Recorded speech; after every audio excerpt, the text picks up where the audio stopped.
Let me say Mangalacharan.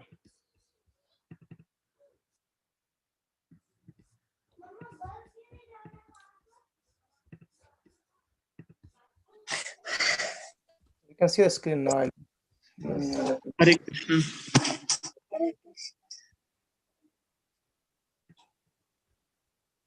Okay, let's all chant the prayers.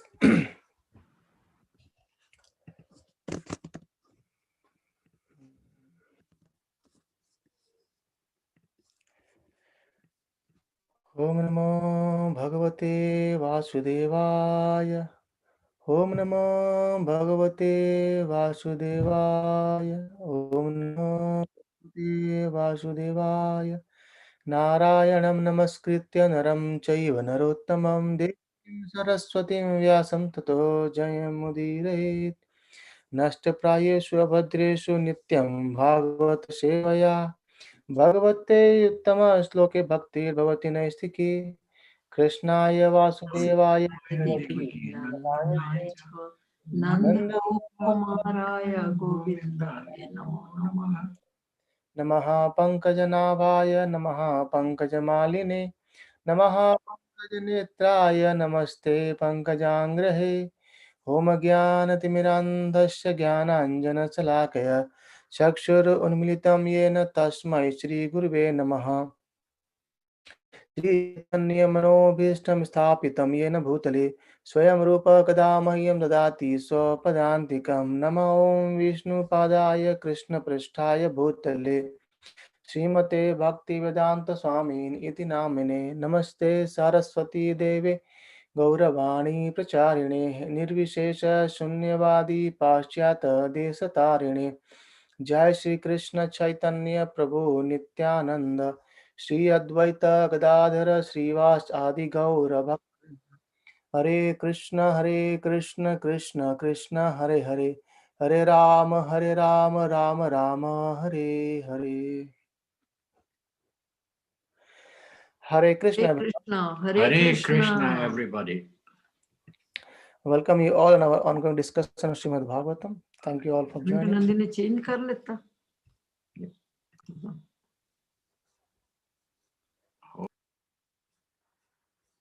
Okay. So, actually we did our Bhakti Vriksha and then we discussed a bit nice things. And today we'll be back on Srimad Bhagavatam, where we'll continue from chapter 14 and chapter 15 from Canto 7. So let's see. We have till now understood about how Nārada Muni been explaining about the duties of Varnashram Dharma, the gṛhastha. Today we'll discuss about gṛhastha especially. So he spoke about brahmachari, about vanaprastha, and about sannyasa. And today, in 14th chapter, he speaks about the duties of householder life. That is gṛhastha, or one of the division of varnashram. So actually, sorry, this part is very, very important for every one of us because we all are actually in gṛhastha, right? And here Nārada Muni is going to explain us the duties of a perfect householder or perfect gṛhastha. So we have seen the description or the duties given by Nārada Muni for brahmachari, for sannyasa and vanaprastha. Also when he was giving the duties of brahmas, he told that it should be followed by all three other as well, like the duties like faithful to spiritual master, serving to spiritual master, understanding the Vedic knowledge, and be kind of very good to everyone, should be followed by everyone else as well. However, when it comes to family life, there's a responsibility is more in it. The gṛhastha has more responsibility than the brahmachari, vanaprastha and sannyasa. They have the responsibility. It's not that don't have a responsibility, but gṛhastha has more responsibility on compared to those three. Because the brahmachari maybe he's fully surrendered to his spiritual master and take the path of sannyasa, and he can get liberated with full Krishna consciousness.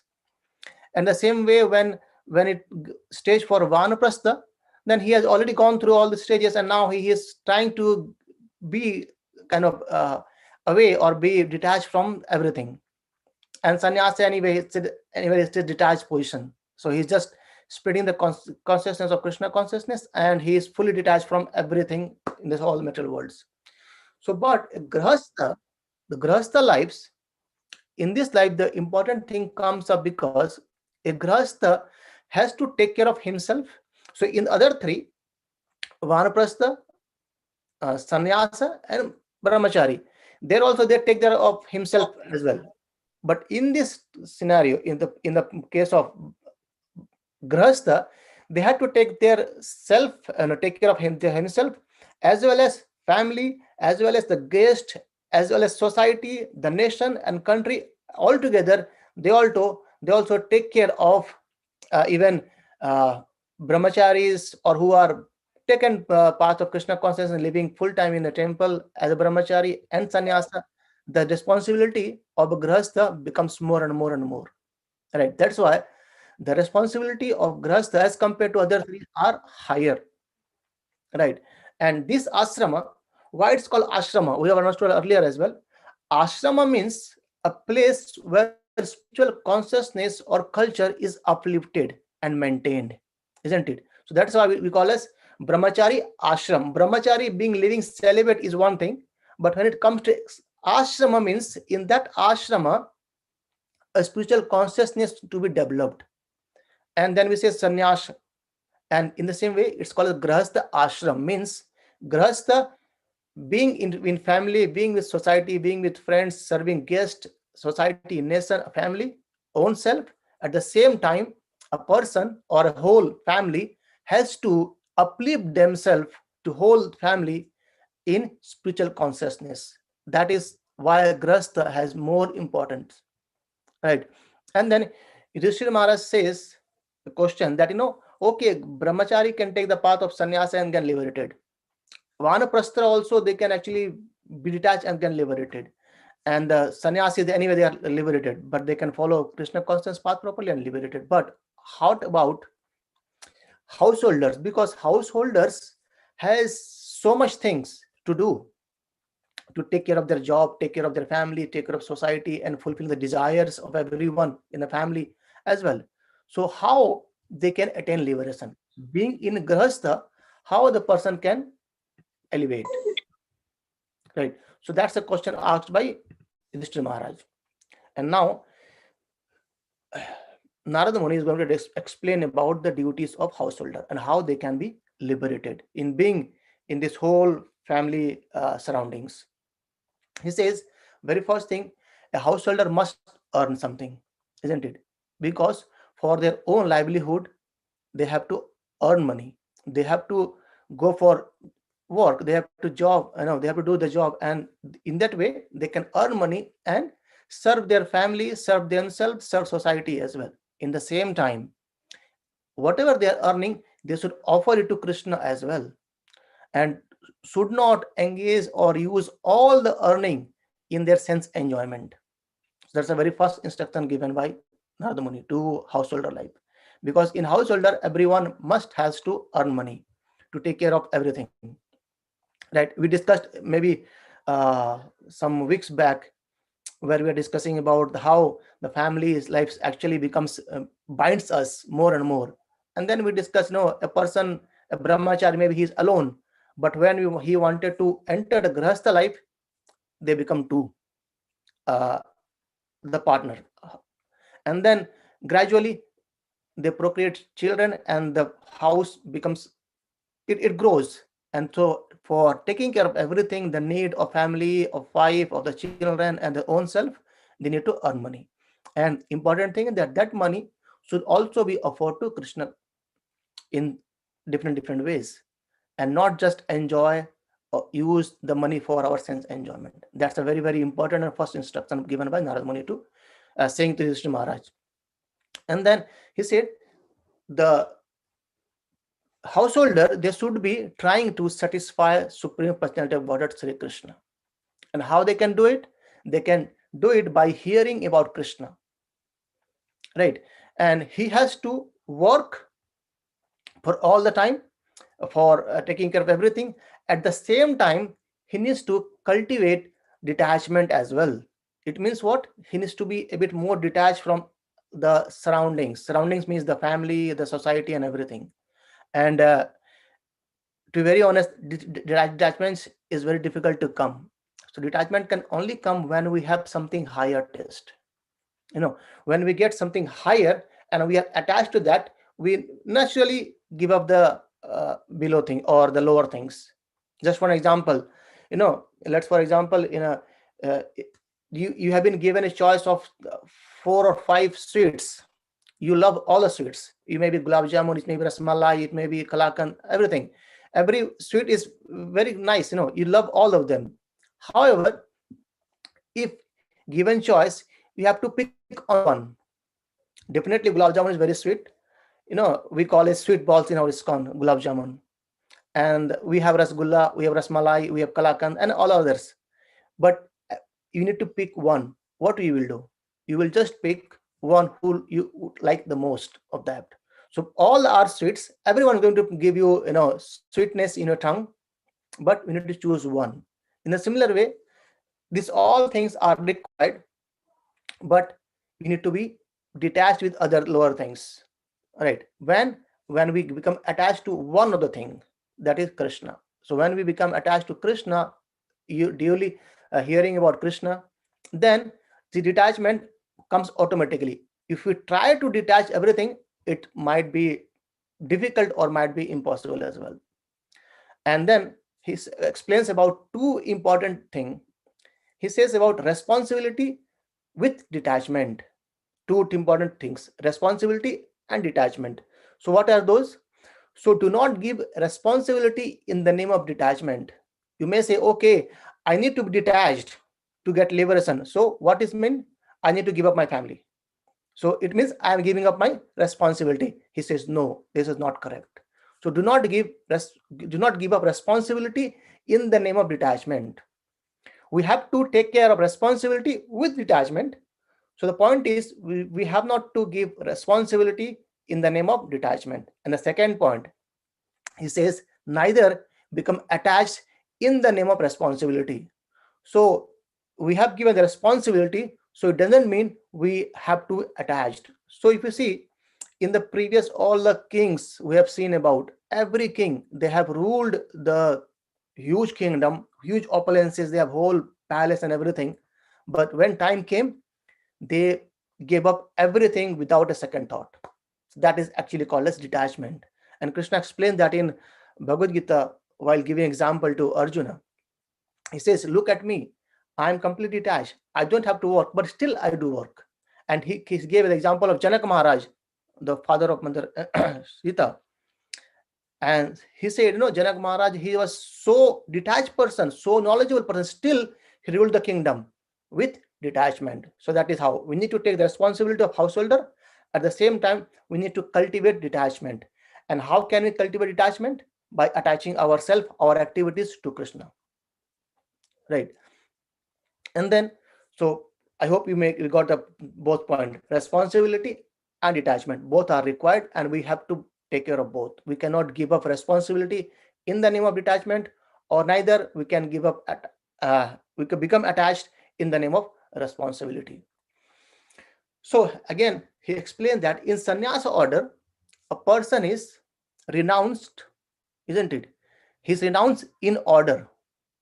So sannyasa is in order of renunciation, but a gṛhastha is in spirit of renunciation. So he is though working for his family, but still the spirit within him or the thought is that, okay, it's a renunciation because I need to serve this family because they have been given by Kṛṣṇa to me. So this is a responsibility for me to serve them. That's it. Right. So I'll repeat, sannyasa is in order of renunciation. A gṛhastha is in spirit of renunciation. So they do everything, but they try to become detached. Prabhupada sometimes give a nice example how it is. I'll tell you, it might be a bit difficult, but Prabhupada says that, we have seen nurse. So when we are diseased, when we are admitted to hospitals, the nurse, they take care of us very well, isn't it? They come with very proper time. Are you taking your food properly? When they come, they provide the medicines at proper time. They take care as if like they're our own family members. But when we are well and then we are about to discharge from the hospital, they say bye bye. They don't cry for us. So that's a spirit of renunciation. So they are, when they are given the duty, they are doing it very, very perfectly. But still at the same time, they are detached from us. Though it's an example, it might be difficult when it comes to our family member. So because we have a lot of love, because we used to stay 24 hours with them, so it might be a bit difficult. That can be cut down by taking Krishna consciousness with us. And then he says that the Krishna, so the whole family should see Krishna with devotion. And then he speaks about more important things like, the householders should avoid greediness, and they should have equal vision for everyone. And also it's been explained that earlier it used to happen that when they cook prasad at home, they used to shout from the window, "Is anyone hungry?" And if anyone comes, they used to give them.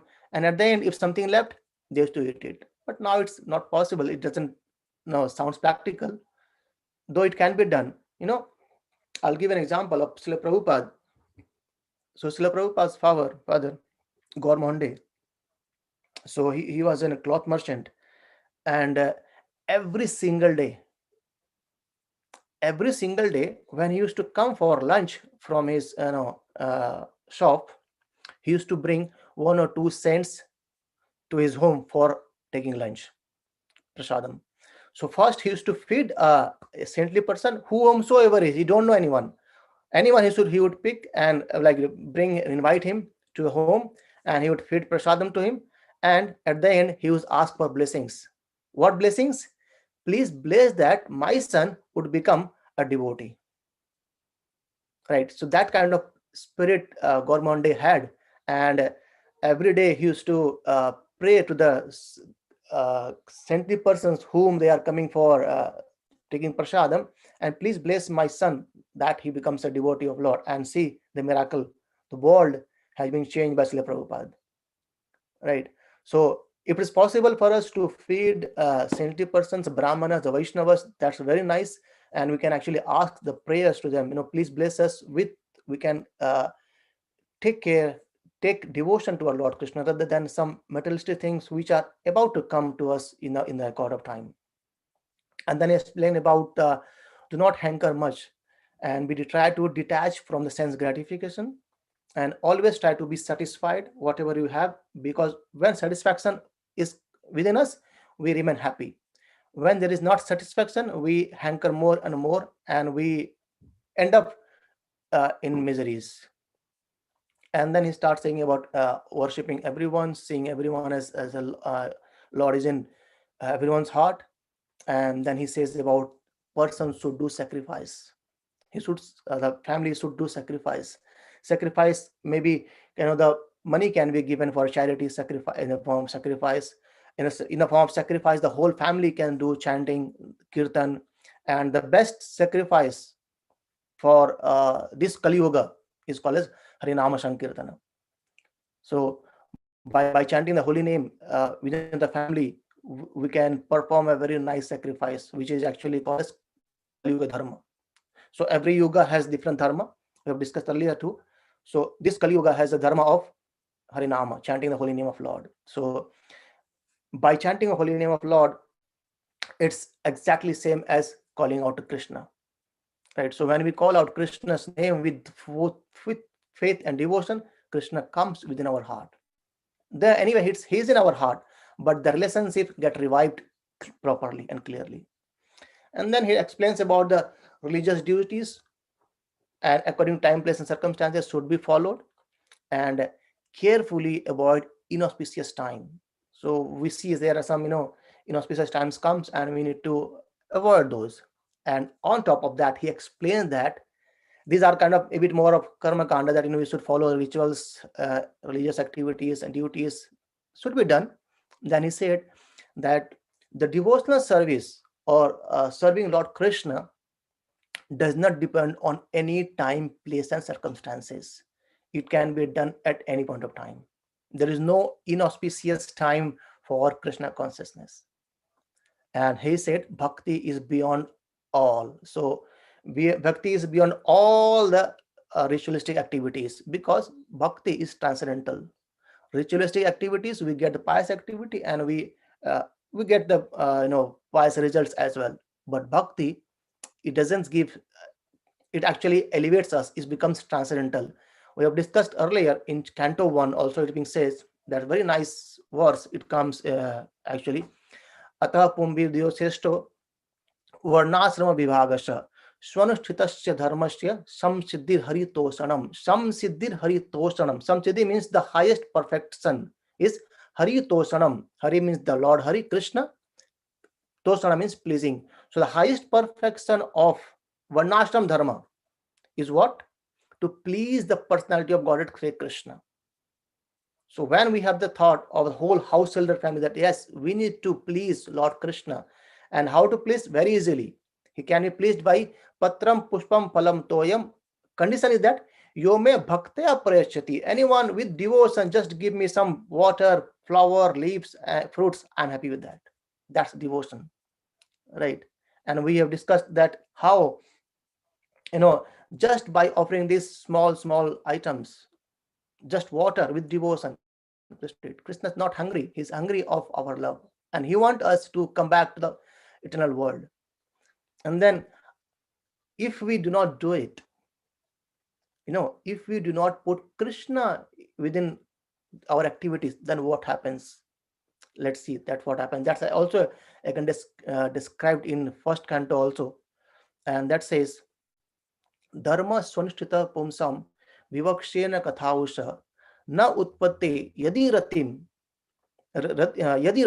Shrama Evahi Kevalam. Means if we, all the duties what we are performing very nicely, however, if we could not attract the message of Krishna consciousness or message of Krishna specifically, then everything becomes at Srama Evahi Kevalam. It's just a hard work or hard labor or useless labor, we can say, right?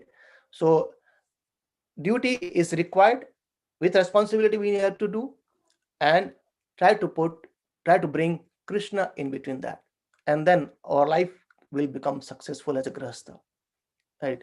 And then he said we should be worshipping deities as well. So deities are very kind of wonderful manifestation of Lord. So it's very difficult for us to see Lord face to face. We don't have that kind of quality or purity within our heart that we can see Lord. But Krishna is so merciful that he had come in the form of deity, in the form of wood, in the form of steel, in the form of other materials, right? And we can invite them to our home, and we can start serving them. So that is a worshipping of deity is important for a gṛhastha, right? It can be very short as well, maybe just doing arti, singing a version for 5 minutes, that's enough. But we can start with that as well, right? Even in the evening and the morning, just lighting a lamp to Lord, that becomes glorious to the home. We discussed earlier that Krishna comes where there is purity, and if we make our house like that, making Krishna in between, and then the whole house can become, the whole home can become as dhama, because Krishna is residing there, right? And there are very nice pastimes. And I remember one, I think devotee was sharing, I think it was by His Holiness Yudhiṣṭhira Mahārāja, and a devotee says, how can I take up this Krishna consciousness a bit higher to the next step? And then Maharaj, he said a nice thing. He said, how many family members do you have? He said, we are 4, myself, my wife, and my son and my daughter. Then he said, make 5. What does that mean? He says, make 5 means invite Krishna. That's it. When you invite Krishna to your home, you make your family as a 5 from 4.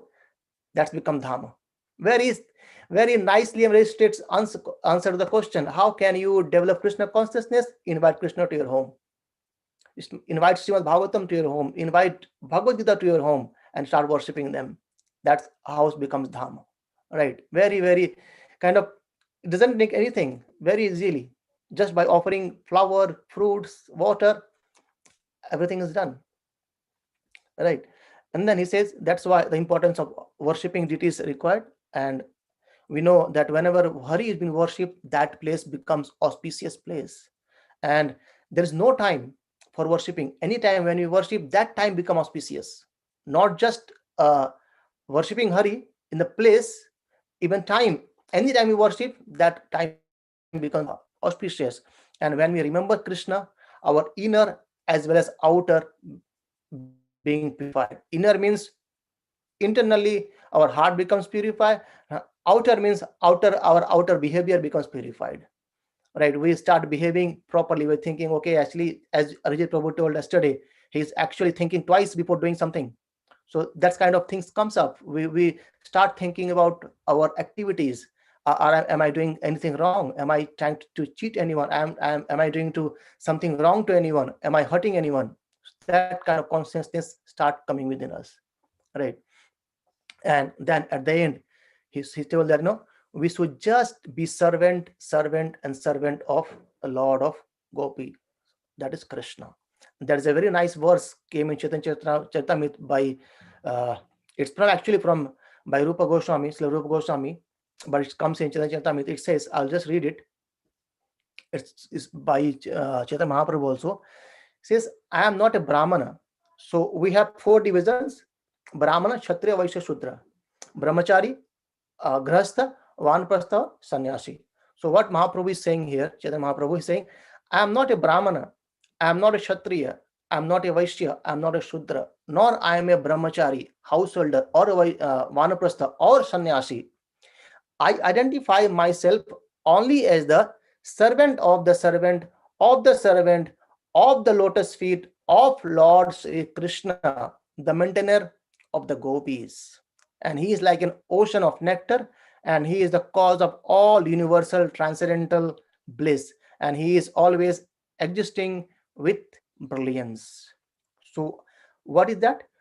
We are just serving the servant of the servant of the servant of the servant of the servant of the Lord. That is the mode of serving Lord. Krishna says, if you please a devotee, we are somehow or other pleasing Krishna. Right?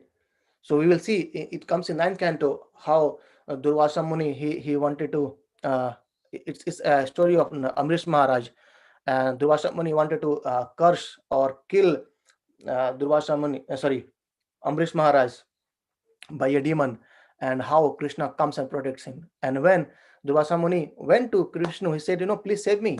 Actually, he went to first Brahmaji, then Lord Shiva, then to Vishnu. He said, please save me from the Sudarshan Chakra. And then Lord says, you have offended to the devotee, so please go and ask forgiveness from my devotee. So as he came again to Amrish Maharaj, as a devotee, he says, no, I'm okay, it's forgiven. No, and then Krishna saved, Durvasa Muni was being saved. So we'll discuss that story in a detail, but in short, the pleasing to Brahmanas, to Vaishnavas, the devotees of Krishna is somehow or other we are pleasing to Krishna. And ultimately this conclusion gives that, all the Varna and Ashrama, the 4 Varnas and 4 Ashramas are to bring us closer to Krishna. That's a very important thing. And just following Varna Ashrama Dharma is not bhakti. Right? So just you say, okay, I'll just follow Varna Ashrama Dharma as it is, it's not bhakti. But these are very much ingredient, or it facilitate to perform bhakti. So like, when we are in a mode of goodness, or when we are in a state of very calm-headed, even the calamities come, we can think for the future. We can think very firmly what needs to be done next, isn't it? However, when we are still bewildered with our mind, and when calamities comes, we fall down. We don't get up. We are distressed. We frustrated. We don't have any options to do. Right? But when we come back and think very nicely with cool-headed, then we find a solution. So in a similar way, following this Varnashram very nicely, it makes us a good path to facilitate performing bhakti. And that's how he concludes this chapter by saying that this basic structure of varnashram dharma, as created by Kṛṣṇa himself, is very important for civilized society, and it is very important for bhakti as well, and by which we can elevate towards the next thing. And chapter 15th, here he describes a bit more and he concludes things. He said that no, even in a brahmana there are 4 divisions. Even in all the brahmana families, there are also 4 divisions. How? This called as karmanistha. So the brahmanas who developed, who are devoted to perform rituals, are gṛhastha. They become gṛhastha. The brahmanas become gṛhastha and perform the duties of rituals. And he says second is taponistha. So in the brahmanas who are dedicated to austerity, they take the path of vanaprastha. And then he says next one is swadhyaya nishtha, means those who are dedicated to study, they remain brahmachari and study the Vedas. And then those who wanted to become jnananishta or jnanis, they become the sannyasis. So even in brahmanas, there are 4 categories. In a similar way, other comes as well. And then perform desiring liberation should give charity. So the charity for the householder is also very important, to give charity, and should distribute prasad as well. So whenever we see someone hungry, we can give prasadam to them. And then he explained about the śravaṇam. We know about offering to our ancestors, and that should be performed as well. And in that ceremony, in the śrāda ceremony, we should try to avoid meat, fish, and eggs. However, because of that, Lord is being displeased, and we should offer prasad if it's possible. I wanted to share something here, but anyway, let's see it. And okay, that's a bit personal. Anyway, so then he speaks about the 5 kind of dharma should be avoided. So dharma should be avoided. What? That is called as vidharma, or the dharma which obstruct us to perform dharma should be avoided. And paradharma, or basically imitating someone else's duty, should be avoided. And third one is upadharma, basically concatenate religion by our own manipulation thinking, that should be avoided. A religion should be followed by the scriptures through spiritual masters. And chala dharma is cheating religion. Cheating propensity should be avoided. And abhasha dharma is basically pretentious religion. I am just doing. Prabhupada says a nice line actually. He says, religion without philosophy is what do you say? I forgot the word. Philosophy without religion is speculation, and philosophy without religion is speculation, and religion without philosophy is sentimental. Yes. So philosophy, dharma or religion without philosophy is sentimental. It means I am doing something, I don't know why, because my ancestor did, so I am doing. That is sentimentally attached with doing the things, but I don't know the philosophy, I don't know the background of what it is. Right. And the second way, philosophy without dharma or without religion. I know the philosophy, I know the whole what Bhagavad Gita says, I know what Srimad Bhagavatam says, I know more the Vedas says, but I don't follow any religion. That is called speculation, because we try to speculate by our own thought as my thinking. This is my thinking, so I am doing this. So that is not good as well. So we need to do both. We need to have philosophy, understanding, as well as following the rituals, following the religions. Both is required. Why I am doing it? There is everything has a scientific reason. There is everything has a Vedic reason why this is being done. And Prabhupada also says, Kṛṣṇa consciousness is scientific. It's a science. It's a science of how to get the love of Godhead. Right. And then he speaks about some religion to be this religion to be avoided, or adharma should be avoided.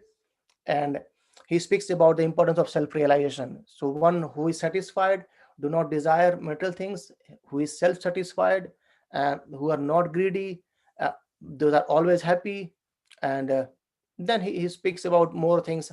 How can we tackle the anarthas, like our lusty desires, anger, greed, fear, and lamentations, pride, how to tackle all those things, or how can we conquer these other obstacles.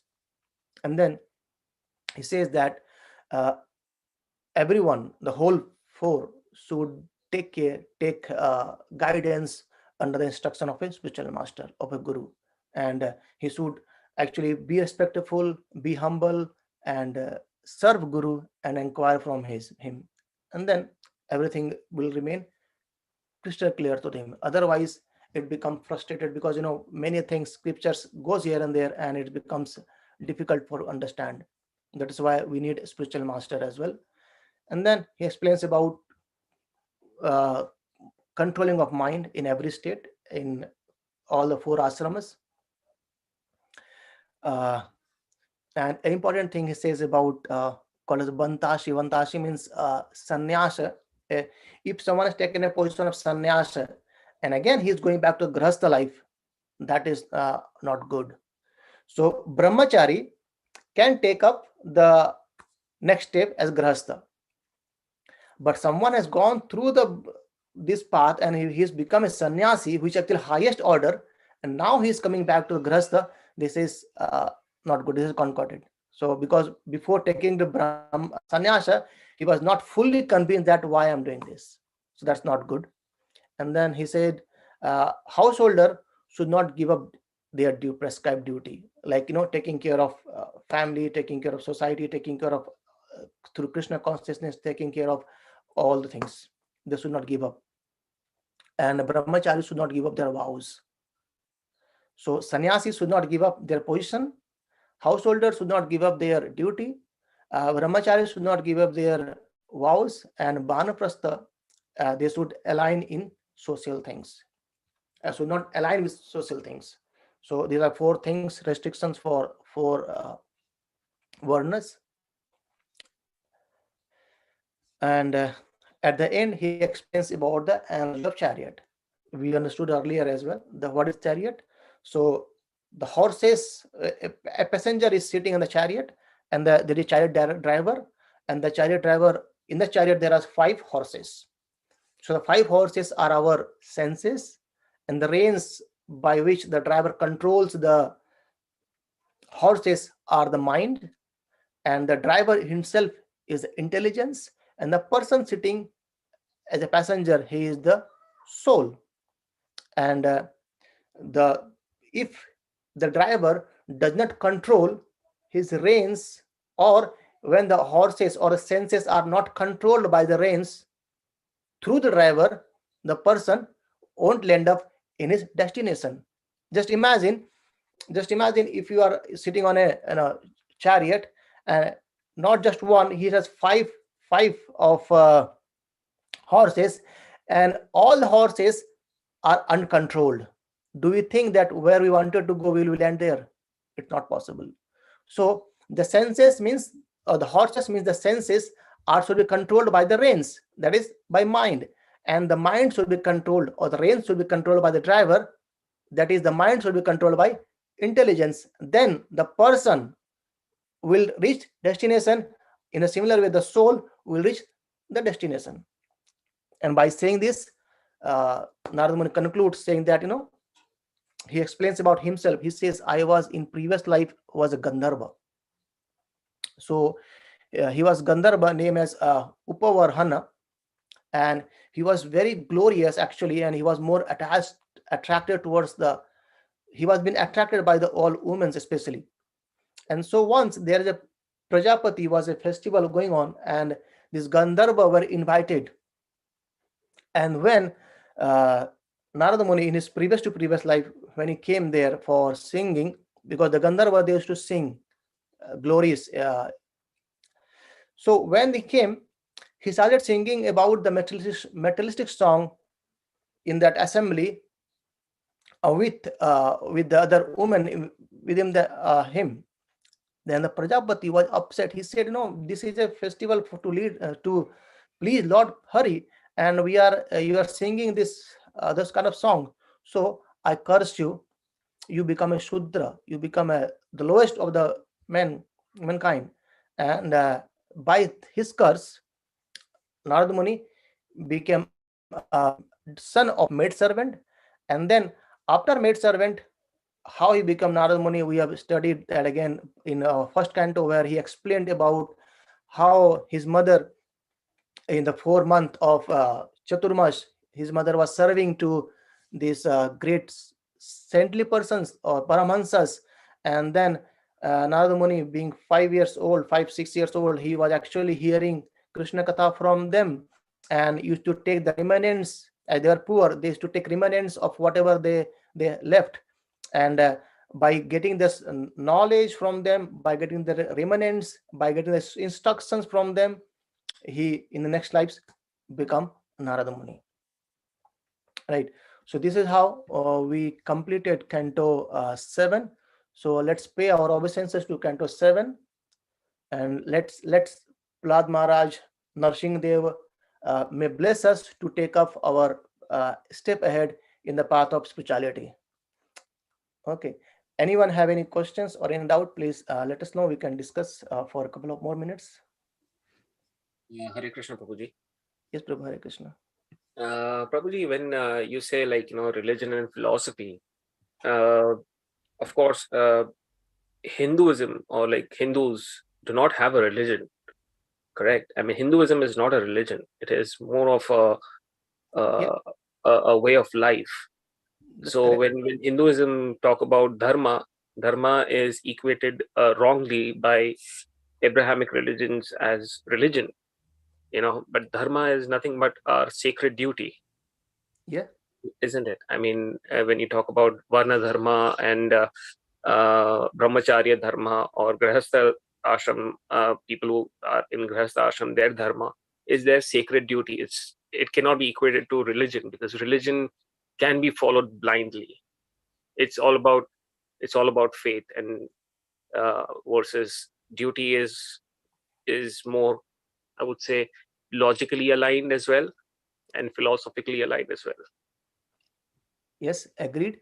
So when Srimad Bhagavatam speaks about dharma, it speaks about Sanatana Dharma. I might have forgot to speak that word, Sanatana. So it's about Sanatana Dharma. Sanatana Dharma is above all the religion. Is not talking about any kind of specific religion. It speaks about the duty of a human being, right? So Krishna explains that in chapter 3, there are two duties of a human being. What is the duty towards his own self and society, towards the body? As a body, I need to serve my family, I need to take care of my job, I need to take care of my society, I need to take care of my nation, I need to take care of my country. That's one duty that's connected to body. And the second duty is the duty for the nourishment of the soul.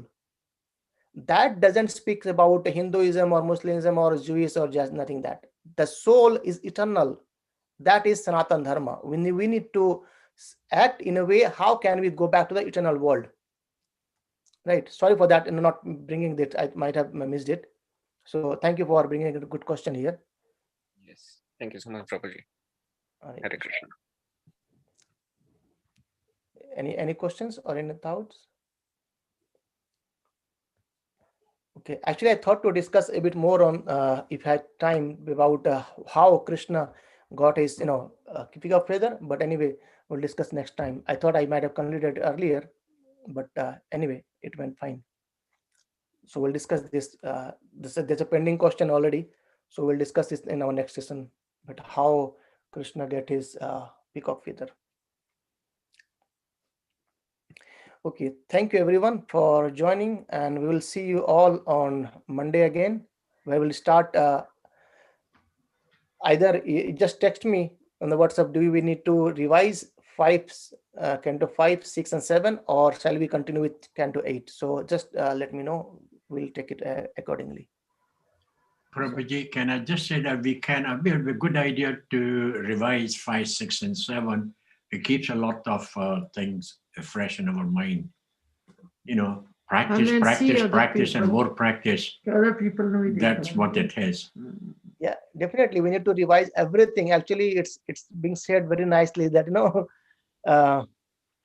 it's in a Hindi proverb, kind of, आगे पढ़ते गए पीछे सपाट होता गया. उठते गए. So it's not like that. No, we should be continuing ahead and forgetting everything from behind. So that's why revision is needed, and we should be even the devotees and they says about that we should be reading Srimad Bhagavatam continuously, like continue from chapter 1 till the last chapter of Canto 12. Then once finished, start again. Today only, I think today or yesterday, I got a message in one of my group there where Yudhiṣṭhira Mahārāja. So here His Holiness Yudhiṣṭhira Mahārāja was saying that I am reading these books of Srila Prabhupada from every day, and he said, I don't remember how many times I have read. He said, I have read more than 10 times Bhagavad Gita before taking initiation. Just imagine. So this scriptures what given a Prabhupada, I would say it should be read continuously every day, and as finished, start again. As finished, start again. And I think we were discussing with Richard Prabhu a couple of days back, and he was saying that he's going on now with Chad. Chad is called as chapter a day, and he's saying, I have read it, but still I think it's all new. So definitely we get every time, because Kṛṣṇa is unlimited. When we associate with Kṛṣṇa's book, we get more and more every time, right? I think I read it. I'm not read, but I saw a video of Gaur Gopal Das, and he was actually reciting an incident where one of devotees said, like, why do you keep reciting this Bhagavatam every day, and it just continues and just keeps repeating? Why? And Gaur Gopal Das said, because devotees keep forgetting, that's why. Yeah, That's true. that's correct. And my Guru Maharaj was saying the same thing, and sometime, why do we repeat it again and again and again and again? There's a very important point as well, because in this Kali Yuga, we tend to forget. And when the things are being said again and again, it comes to our mind and we say, why are not doing it? So let's do it. That's why Mahaprabhu says, Hare Nama, Hare Nama, Hare Nama, 3 times. You could have just told once, Hare Nama Kevalam. He says, Hare Nama, Hare Nama, Hare Nama, Eva Kevalam. 3 times repeatedly. That no, you do it. Chant Hare Krishna, chant Hare Krishna, chant Hare Krishna. Then he says, Kali Nasti, Eva Nasti, Eva Nasti. 3 times again. And by doing this, all our inauspiciousness in Kali Yuga will be gone, will be taken care by Kṛṣṇa. Right. So thank you everyone for joining and having a nice discussion. We'll see you again on Monday. Have a nice weekend. Grantharaj Srimad Bhagavatam ki Jai. Srila Prabhupada ki Jai. Samvit Bhakt Vrind ki Jai. Hare Krishna. Hare Hare Krishna, Prabhu. Hare Krishna, Prabhuji. Hare Krishna.